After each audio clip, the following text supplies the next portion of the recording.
She tells him, ooh, love, no one's ever gonna hurt you, love. I'm gonna give you all of my love. Nobody matters like you.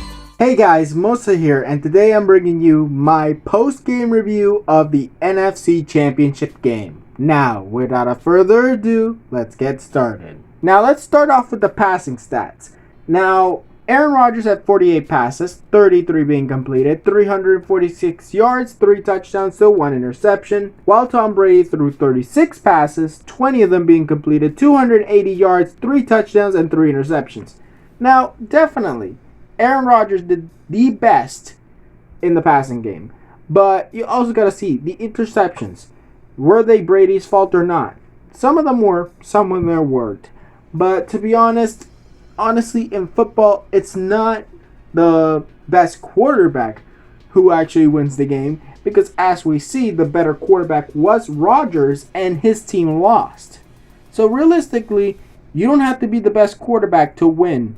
You can honestly be a scrub backup and still come out with the win if the team around you is good. Because even if you have a good quarterback and a good team around that quarterback, that doesn't mean that that quarterback is going to be the best quarterback ever and that team's going to be led by that quarterback to the near future. Of course, Rodgers and Brady are future Hall of Famers. But in my opinion, I think that Aaron Rodgers did the best, but Brady's team did the best to come up with the win. Now let's move on to the rushing game, where we have Aaron Jones getting 6 carries for 27 yards, Jamal Williams 23 yards, 7 carries, and 3 carries for 17 yards for A.J. Dillon. Now, when it comes to the Tampa Bay Buccaneers, they did a bit better. Leonard Fournette getting 12 carries, 55 yards, and a touchdown, while Ronald Jones getting 10 carries and 16 yards, Chris Godwin 1 carry for 6 yards, and Brady getting 1 carry for a -1 yard. That might have been a sack, but I don't really remember. But that's the stats for Brady in the rushing game. But when it comes to the rushing game, I honestly think that even though the least amount of yards by majority of the players was on Tampa Bay's side, I still think that Tampa Bay did better in the run game because of Leonard Fournette. They gave it to Leonard Fournette, and Fournette did what he needed to do, even scoring 1 touchdown, as all the running backs of the Packers were not able to even get in the end zone.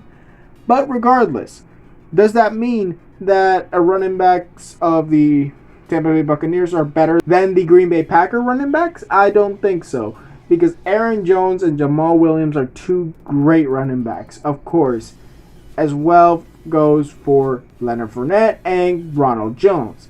Now, honestly, when I see these games, I see when running backs have these yards, the running backs are behind good offensive lines, because you don't go behind a good offensive line and say, well, I'm behind this offensive line, but I'm the one doing all the work, because that's not true.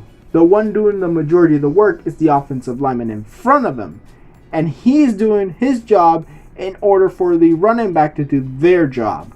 And honestly, as I stated, this is a team effort, and the Tampa Bay Buccaneers definitely won the run game with a team effort. Now let's move on to the receiving game, where we have Marquez Valdes-Scantling getting 6 targets, 4 receptions, 115 yards, and a touchdown. Devontae Adams getting 15 targets, 9 receptions for 67 yards and a touchdown. Alan Lazard getting 6 targets, 3 receptions, and 62 yards. Mercedes Lewis getting 3 targets, 3 receptions, and 28 yards.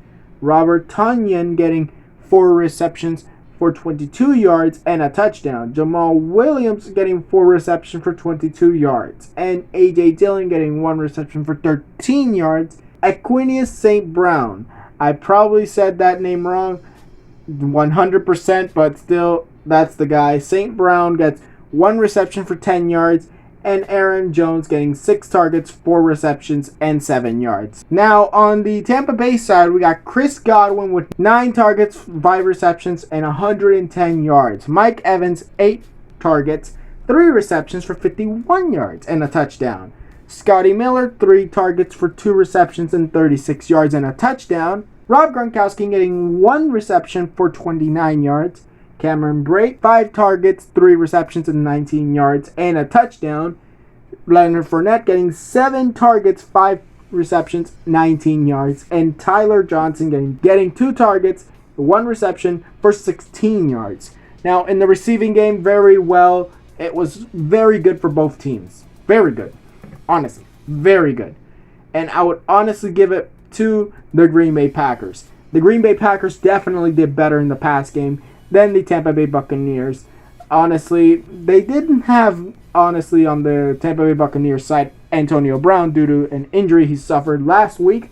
But to be honest, it didn't matter because honestly, they still did what they needed to do to stop the Green Bay Packers and just keep on scoring and keeping the lead and keeping the lead and keeping the lead so they can make it to Super Bowl 55 in Tampa, Florida, as the Buccaneers will go back home to play the Super Bowl. Now, when it comes to the defenses of each team, we got 63 total tackles, 39 solo tackles, 1 sack, 5 tackles for loss, 4 passes defended, 4 QB hits, and 0 touchdowns on defense from the Green Bay Packers in comparisons to the Buccaneers.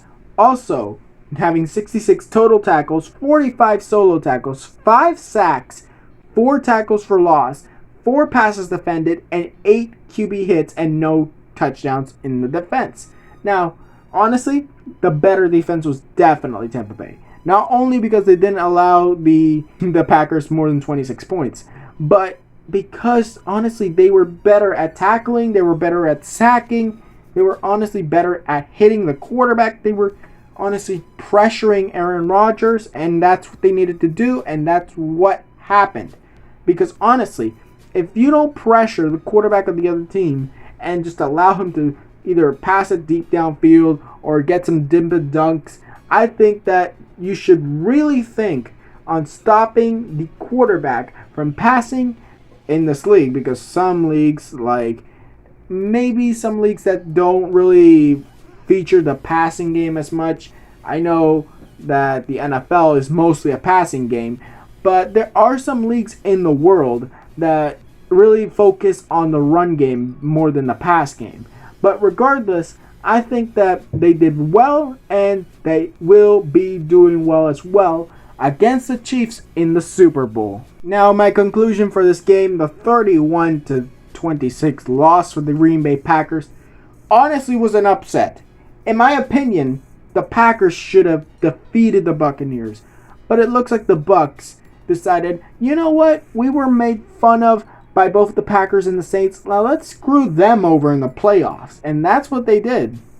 Now, will they screw over the Chiefs in the Super Bowl? That's another question for another video. But I think that the Green Bay Packers will not only have a team without Aaron Rodgers, but I only think that the Tampa Bay Buccaneers will be doing good in the Super Bowl next week, or actually 2 weeks from now. But Green Bay is possibly going to lose their quarterback, and a video will come out about possible landing spots for Aaron Rodgers if he leaves Green Bay this year. But regardless, I think that this game was very interesting on both sides, to be honest. But anyways, I congratulate the Tampa Bay Buccaneers on their NFC title, and they are the first team in NFL history to host a Super Bowl at their home stadium.